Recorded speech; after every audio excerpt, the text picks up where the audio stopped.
Hello friends, कैसे हैं आप सब। Welcome back to my channel एंड आप सभी को मेरी तरफ से हैप्पी न्यू ईयर। सबको नए साल की बहुत बहुत शुभकामनाएं। तो चलिए इसी के साथ शुरू करते हैं आज का हमारा नया टॉपिक, जो कि length of foot of perpendicular के बारे में।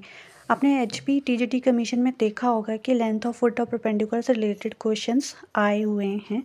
तो उसकी एक टाइप करते हैं हम पहले कि जो length of foot of perpendicular है, अगर उसका पॉइंट किसी एक्सिस पे हो तो उसे कैसे निकाला जाता है। ठीक है, तो चलिए स्टार्ट करते हैं। सबसे पहले शुरू करने से पहले थोड़ा सा फुट ऑफ परपेंडिकुलर के बारे में मैं आपको बता देती हूँ। फुट ऑफ परपेंडिकुलर क्या होता है? जब कोई गिवन पॉइंट जो होता है किसी लाइन पर पड़ता है और उस लाइन पे वो परपेंडिकुलर बनाता है तो उसे हम क्या बोलते हैं? Foot of perpendicular. ठीक है, ये है आपका पॉइंट जिसको मैंने P मान लिया। ये कौन सा पॉइंट है? आपका गिवन पॉइंट। और इस पॉइंट पे जहाँ पे ये परपेंडिकुलर बना रहा है इसको मैंने Q ले लिया।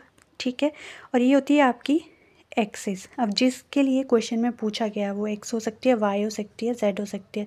तो क्वेश्चन में हमसे वाई एक्सिस के लिए पूछा है तो मैं इसे क्या मान लेती हूँ? वाई एक्सिस मान लेती हूँ।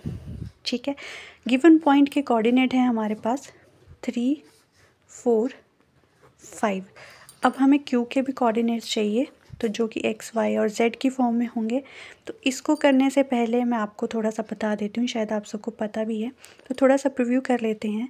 That any point on x axis क्या होता है, उसके कोऑर्डिनेट क्या बनते हैं? x, 0, 0। जिस एक्सिस के बारे में पूछा जाता है वो होती है, बाकी दो क्या होती हैं? 0। Similarly any point on y axis, तो ये क्या होगा? 0, y 0, क्योंकि y के बारे में पूछा गया है। उसी तरह से any point on z axis, तो इसमें x और y क्या होंगे? 0 और z होगा हमारे पास। ठीक है, y एक्सिस के लिए पूछा गया है तो यहाँ पे जो x है और z है वो क्या होंगे? 0, और y क्या है मेरे पास? 4, तो यहाँ का जो बीच का नंबर होगा वो क्या होगा? 4। तो ये बन गए Q के कोऑर्डिनेट्स। ठीक है, तो अब चलिए बात करते हैं length of foot of perpendicular कैसे निकालते हैं। तो इसे हम निकालते हैं बाय डिस्टेंस फॉर्मूला। ठीक है, डिस्टेंस को हम d से डिनोट करते हैं और इसी को हम लेंथ ऑफ परपेंडिकुलर भी बोलते हैं, जिसका फॉर्मूला आप सभी को पता है।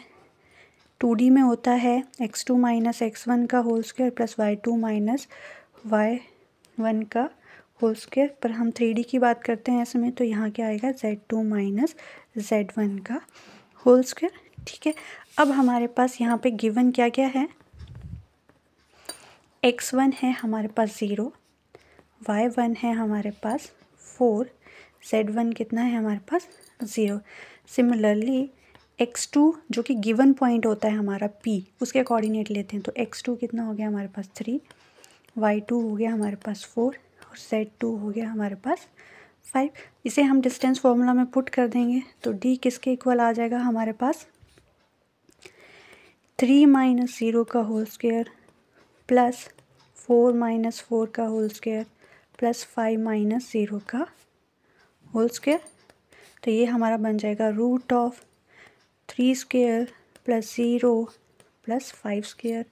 यहाँ से हमारे पास बन जाएगा 9 प्लस 25 और ये हमें क्या देगा? 34, रूट ऑफ 34। तो length of foot of perpendicular drawn from the point P 3, 4, 5 on y axis is कितना है हमारे पास? रूट 34। तो देखिए कितना सिंपल था हमारे लिए ये निकालना। ठीक है, तो अगर आपको वीडियो अच्छी लगी हो तो लाइक कीजिएगा, शेयर कीजिएगा, कमेंट कीजिएगा।